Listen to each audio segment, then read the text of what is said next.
professional positions particularly, but then you could talk about other positions as your classified positions.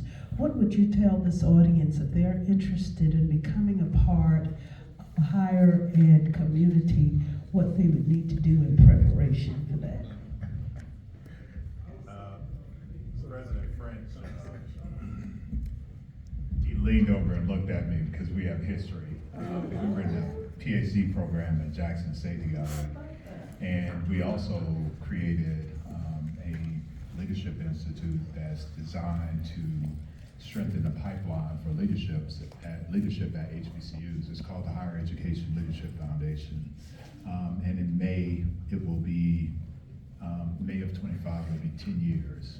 16 of us are presidents. 43% of the 468 members have ascended to C-suite level positions, AVP, VPs, chief operating officers, provosts. We built a practicum of community of practitioners, and it's a wonderful space. The entry point is where I tell all folks what you want to be mindful of. You spend your years in K-12, you literally don't want to come in and go to the back of the bus. And so you're trying to figure out, how do I make my skill set malleable to, an AVP or VP? And I always tell people it's a soft entry point. You may want to go to Clark Atlanta, but the bus stop has more people on it than at Wiley University. No knock, we're just smaller and it's more competitive. So when you're thinking about where you want to go, be strategic and think about that soft entry point. Because I can tell you, it's difficult to get into these spaces, even more difficult to maintain these positions because the rigor is one, the intensity is something different, but the commitment is unlike anything that you could possibly think of.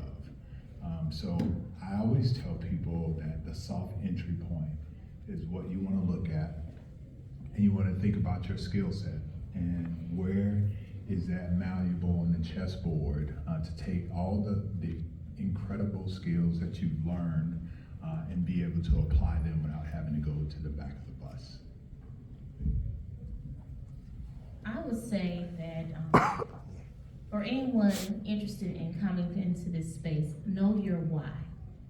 Because I know those of you who are K through 12 educators, you know the issues and challenges that you have with the K through 12 industry. It doesn't change when you get to the higher ed space. Because those same babies that you all are grooming in K through 12 then have to go on to attend college. And so you have to know your why. It's not, you're not getting rich, let me say that. So the job doesn't get any easier. And for those who are looking to ascend to positions such as presidents, provosts, vice president, chief fundraising officers and what have you, these roles could be very political. And so there's what Dr. Fulton taught us in health, executive presence. And so I have something that I use, the 7 C's of executive presence, that I ensure that my staff and faculty who are looking to ascend up in reference to in higher ed, that they know what executive presence is. And for those of you who are interested, I would say start that now, all the way down to your luggage. Those things are very important.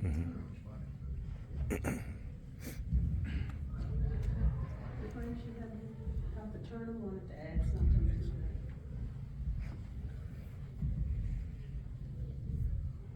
In the School of Education, we hire a significant number of our adjunct faculty, and well as our full-time faculty have been in the P12 space first, particularly as we prepare future teachers and counselors and administrators. So oftentimes we are hiring faculty while they're currently practicing in P12 school districts and charter schools and private schools to mentor and to teach our students. So that's a great place to start as an adjunct professor. And then a lot of those adjunct professors become full-time tenure track faculty. And as I mentioned on the other day when you all were on campus, my predecessor, the interim dean, had been a principal, a teacher, and then she became an associate superintendent before she became the interim dean at Clark Atlanta University. So, you know, a great place to start is as an adjunct professor, and then if you want to ascend, that's a great place to start. And I would just add that Dr. Felton, his dissertation focused on mentorship. That makes all the difference in the world to me, what I'm seeing. When I entered this space, the average tenure of a HBCU president even was 7 years. Now it was down to 3.3. As of last year, it's down to 2.2 years. How do you enter a 5-year contract generally with a 2.2-year tenure? You know where that's going. A lot of this has to do with not having someone to pick up the phone and call and ask the question. I've gotten calls from some of my colleagues who are aspirants to the presidency or just beginning presidencies. They were like, George, this is what I'm thinking about going and telling my board. I'm telling you, better have your stuff already packed. You don't do it like that. So you need someone to talk to in this space and to mention you. I would also, and I'm talking about Felton because friendships mean the world. At this time last week, Felton was with me in Louisville, Kentucky to bury my mother. He made that trip because that's how we roll. And we need brothers and sisters who have each other's back, that you can talk to, that you can support. And it is really lonely. It really is lonely. That I heard that when I was growing up. Now I know. You can't just pick up the phone. You're going through the hill, you can't pick up the phone and just call anybody. That's all of that is all over the country, and you're not able to really deal with what your issue is at that point. And yeah, I'm gonna give you one more, brother.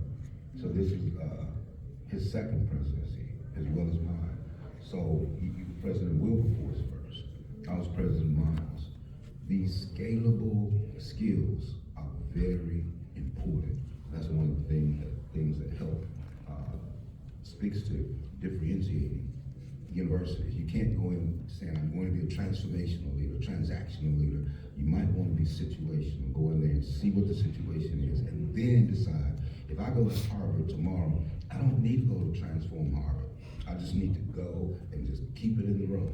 If I go to another institution, I have to go in with transformational leadership. But I need somebody a lot of times to tell me, mentor, tell me what you think.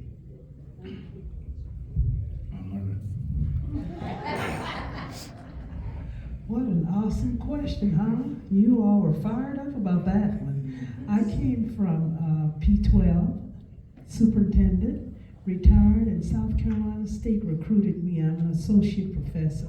I have no desire to move up into those positions, but I do see my place with the university because I bring so much practical knowledge to the actual work that's done in public education, serving for over 40 years. And I see where my students gain a lot of knowledge through the research, pairing it with the practical application. So thank you all. Great, great responses. So get ready out there, get your resumes, you gotta network and build some friendships, okay? Let's look at the next question we have here. The third one that was submitted is, in addition to what was asked in previous questions, what do you view is the greatest threat to HBCUs? What do you view as the greatest threat to HBCUs? Who'd like to tackle that first? Say it, stop it. We are apolitical. We are not Democrat nor Republican, but the fact of the matter is, November the 5th changed everything. And if we don't keep our eye on that, we will be risking Title III.